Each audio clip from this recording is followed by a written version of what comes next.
Hello and welcome to another Purveyor of Light Photo Quick Tip.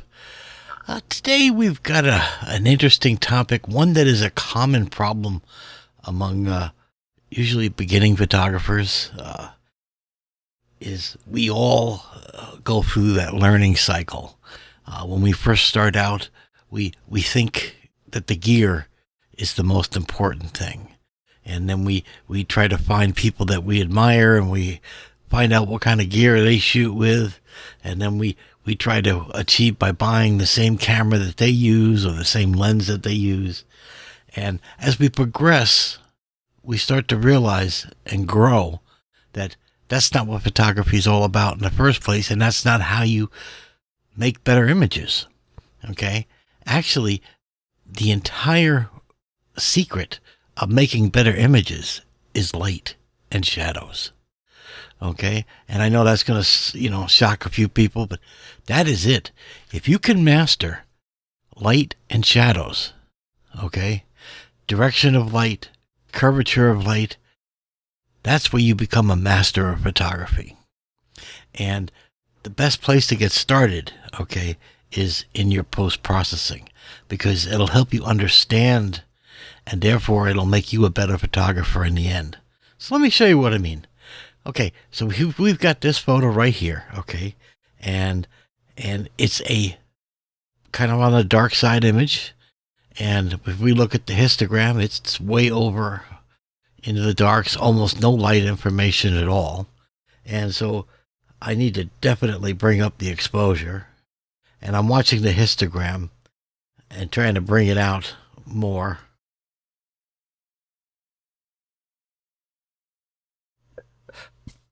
Okay, so say about there at least, so it's touching both sides. Well, we look at it, and now we have a typical image, is what I call. It's flat.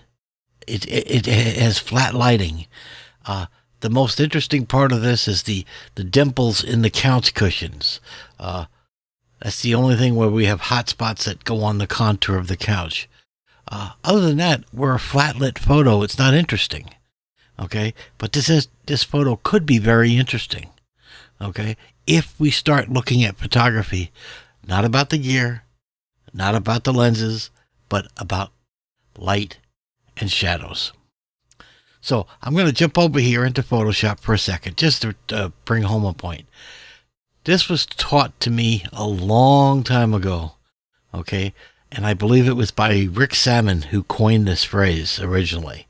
Could be wrong, but I'm pretty sure it's Rick Salmon. Light reveals, shadows define. Okay? And there are no truer words in photography than that.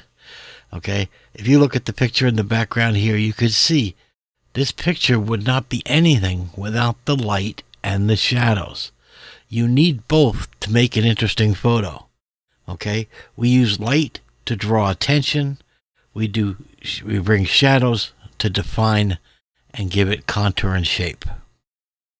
All right? It's very important. So if there's anything you take away from this today, remember this phrase: light reveals, shadows define. Okay? Very important. So let me take this home a little bit here, and I apologize if this bores some of you, but again, this is meant for the beginning photographer to understand the concept of light and shadows. So we've got a gray background right in front of us. And I'm just going to go really quickly and grab out some guidelines here. Just to help me, so I can stand a chance on making a square rectangle.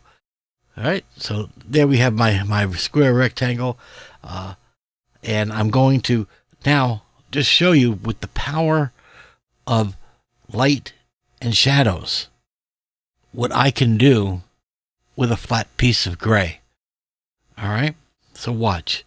So I'm going to take my white and black, use my brush, make a new layer, and I'm going to click once here, click once there,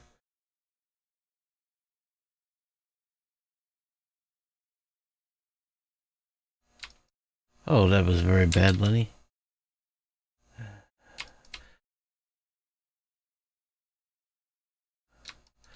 And what's there? So now I have a line of white. Doesn't look like it does anything, right? That's because I told you the relationship of light and shadows. If we don't have shadows, we don't have form. We don't have contour. Now I'm going to show you something here, and it's going to actually amaze your eyes. I'm just going to switch myself to black to represent shadows. Click.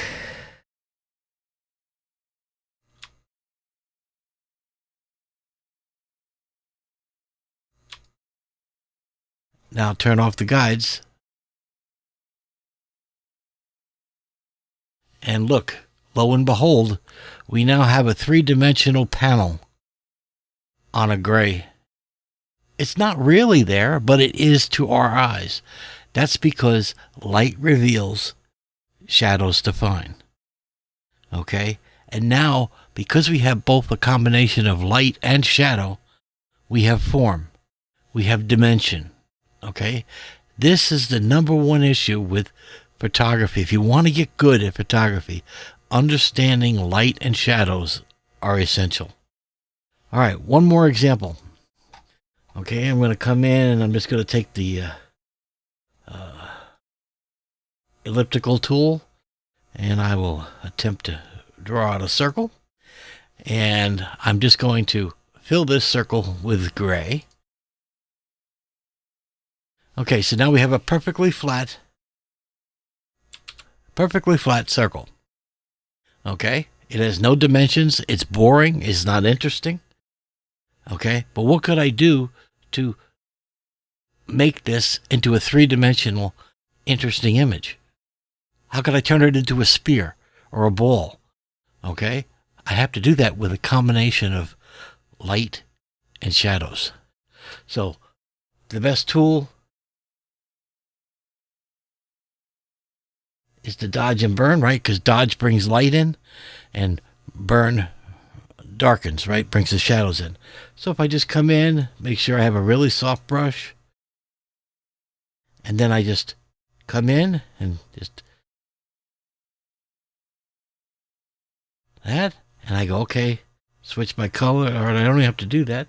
I can just come up to my burn tool,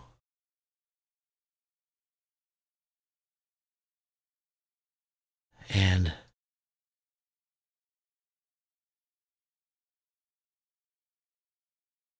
look, now I have made what is starting to appear of a dimensional sphere. Okay, that it's raised off the paper, as it were. Okay? So this is a technique, and this is what's going to serve you well as a photographer. Okay? So when you're out doing your shots and stuff like that, doing models or whatever you shoot, you're looking for lights and shadows. You need them both to have a good photo. Okay? All right. So enough of that. I just wanted to stress the importance, okay, that it is lights and shadows is what really counts. All right. So now back to this photo. Okay. We so far just increased the exposure, but it is a relatively uninteresting photo because it's flat. All right. It's evenly lit. It's what you get out of camera. Okay. Because it wasn't lit dynamically in the photo. All right. So we could still make it dynamic in post-processing. So I'm going to go ahead and use the elliptical tool. Okay. And I'm in Capture One, but it really doesn't matter because you could do this in Lightroom or whatever.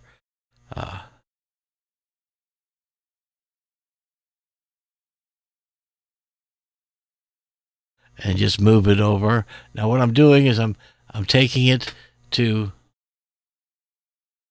where it's going to be on the subject. Okay. And then I'm going to now control the light. And by controlling the light, I'm going to bring in shadows, and I'm going to bring in interest, and I'm going to have the eye become a more interesting thing. So now that I have this radial adjustment here, I'm going to go ahead and drop the exposure down, and I'm going to take it quite a bit down.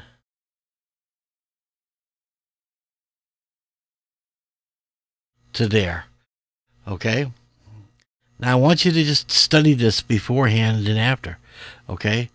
This is now, because we brought light in here in the middle, the eye is naturally drawn to the subject.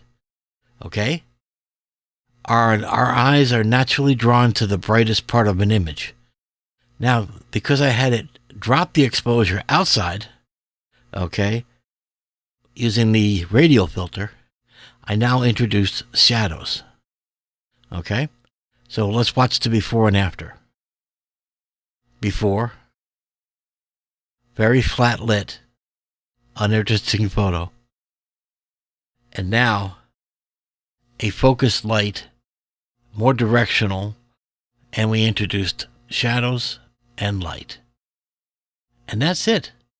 So this was just a simple example here of, if you really want to improve your photos, okay, it's not the camera, it's not the lens, okay, because I'm going to tell you, I believe in telling you straight out, okay, any camera on the market today is better than 99% of the photographers in the world today, okay. Our cameras have gotten so good, okay, that they blow away film cameras.